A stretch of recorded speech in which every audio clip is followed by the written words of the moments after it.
예, 사랑하는 성도 여러분, 그러면 이제부터 1차 영혼육 말씀 중 먼저 육에 관해 살펴볼 텐데, 과연 육이란 무엇을 말하는 것일까요? 단어의 영적인 뜻을 잘 모르면 오해가 되기도 하지요. 예를 들어 육은 쓸모없는 것이니 버리십시오, 육은 사망입니다 라는 설교를 들으면 아니 도대체 어떻게 내 살을 버리란 말인가 하고 이상하게 생각될 수도 있습니다. 사전에서 육이라는 단어를 찾아보면 짐승의 고기 또는 살이라 정의하고 있습니다. 그러나 성경상에 언급된 육은 썩어지고 없어지는 모든 것을 총칭하는 단어이지요. 이걸 우리 기독교인들은 이걸 알아야 된다 이 말이에요. 성경에 육이란 말이 많이 표현되잖아요. 육, 몸. 이거를 고기 육으로 잘못 알고 있다면, 이 몸으로 잘못 오해를 하고 성경을 읽으니 풀어지지가 않는다 이 말이에요. 이 몸을 표현하는 육, 고기 육인 몸을 표현하는 경우도 혹가다 있어요. 성경에 보면 그걸 뜻하는 것도. 하지만 대부분이 영적인 뜻이라 이 말이에요. 썩어지고 없어지는 모든 것을 총칭하는 것이 육이라 이 말입니다. 그래서 영혼육, 이 몸도 육이고 천하의 만물 보이는 모든 것이 육에 속한다 이 말이에요. 그래서 육은 썩어지고 없어지고 변질되고 사망이오다 한다 이 말이에요. 그래서 육의 것들은 오랜 세월을 걸쳐서 썩어지고 없어지고 변질되고 다 하는 것이라 이 말이에요. 이 땅에서도 변질되지 않고 썩어지지 않은 것이 유독 있습니다. 그건 뭡니까? 아무리 오랜 세월이 지나도 썩어지지 않고 변질되지 않는 것이 있으니 그것은 금이라 이 말이에요. 그렇기 때문에 천국이 금으로 되어 있는 것이라면, 정금으로 되어 있고 금들로 황금보석으로 되어 있다면 그것은 썩어지지 않고 변질되지 않는. 자, 창세기에 보면 본래 첫사람 아담은 하나님의 형상을 따라 생명으로 지음받았습니다. 그러나 선악과를 따먹음으로 정령 죽으리라는 하나님의 말씀대로 영이 죽고 육의 사람으로 타락하게 되지요. 즉 산영이 죽은 영이 되므로 흙으로 지음받은 사람은 썩어질 육체의 사람이 되었던 것입니다. 그래서 산영이 죽은 영이 되므로 흙으로 지음받은 사람은 썩어질 육체의 사람이 되었던 것이고, 이때 이 세상 만물들도 함께 저주를 받고 같이 썩어질 것으로 되었는데, 이처럼 썩어지고 없어지는 모든 것을 총칭하여 바로 육이라고 하는 것입니다. 이제 유구 분야에 대해서는 몇 가지로 나눠 증거해 드릴 텐데, 첫째는 창조와 생명의 시에 관한 내용입니다.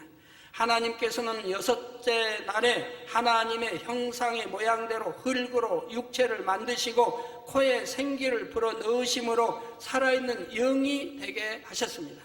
성경은 이처럼 분명하게 사람의 창조 과정을 설명하고 있음에도 불구하고 안타깝게도 하나님을 믿는다고 하는 사람들 중에도 창조에 대해 의심하는 사람들이 있는 것을 봅니다. 흙으로 사람을 빚어 코에 생기를 불어 넣으니 어떻게 움직이는 사람이 되었단 말인가 하는 것이지요.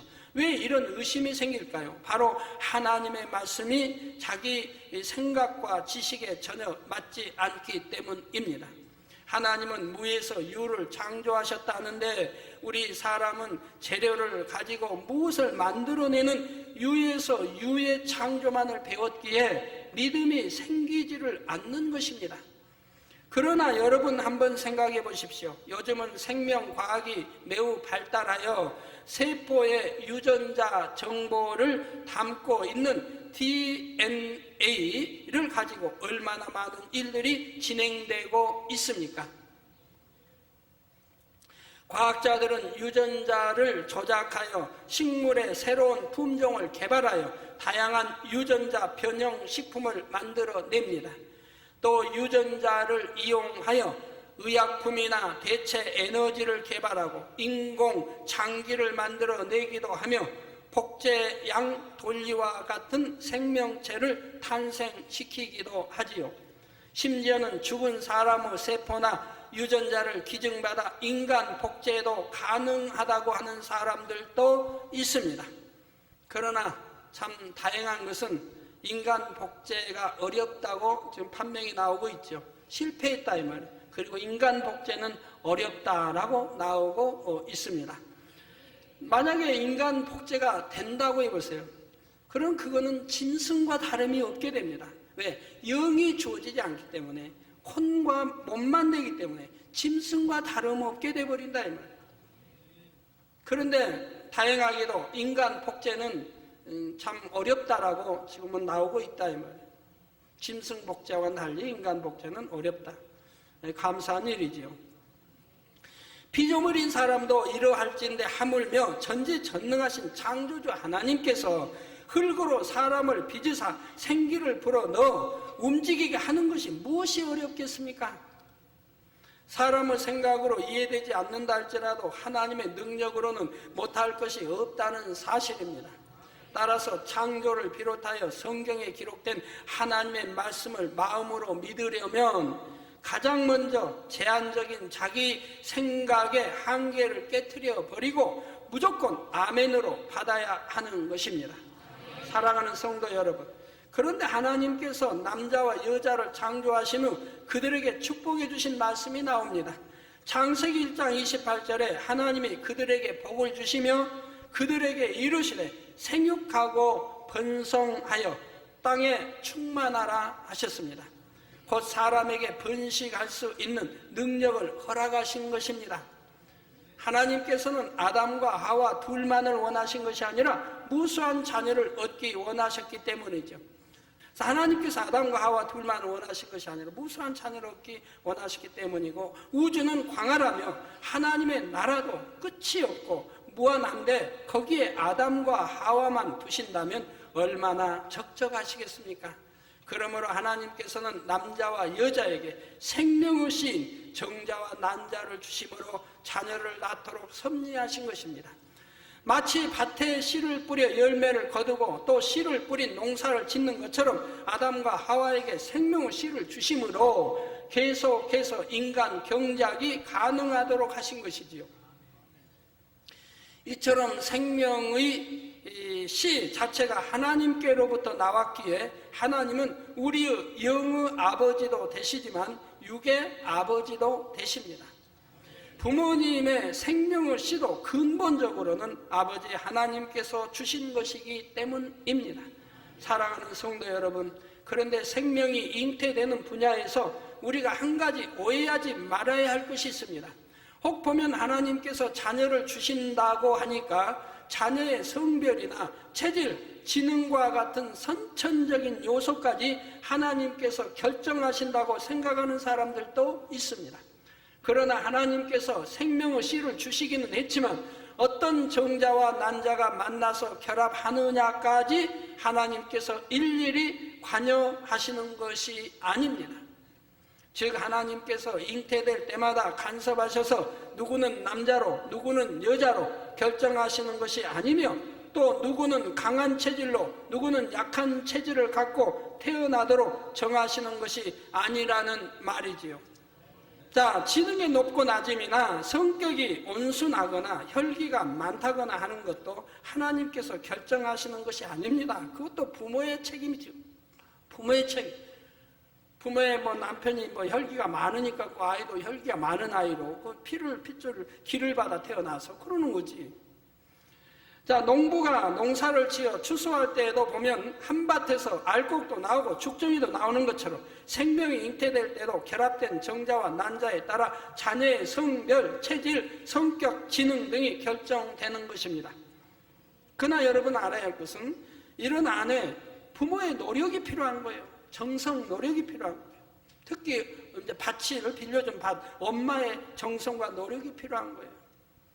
지능이 더 좋게 되어지는 것도, 건강한 아이를 낳는 것도, 또 성격과 이런 여러 가지가, 그거는 여자의 이제 책임이 많죠. 여자만 좀 책임이 있는 건 아니에요. 왜? 남자가 자꾸 안에 혈기나게 하고 속상하게 하면, 남자의 책임이 되는 거죠. 그러니까 남녀가 나의 책임이 있는 거예요. 농부도요, 똑같은 씨를 가지고 어느 농부의 손에 의해서 그 씨가 뿌려졌느냐에 갖고 길러지냐에 따라서 완전히 그 거둠이 달라집니다. 농부가 정말 정성을 다해 씨를 뿌려서 가꾸었다고 하면 주로 알곡이 많이 나고 죽정이는 소수가 나온다 이 말이에요.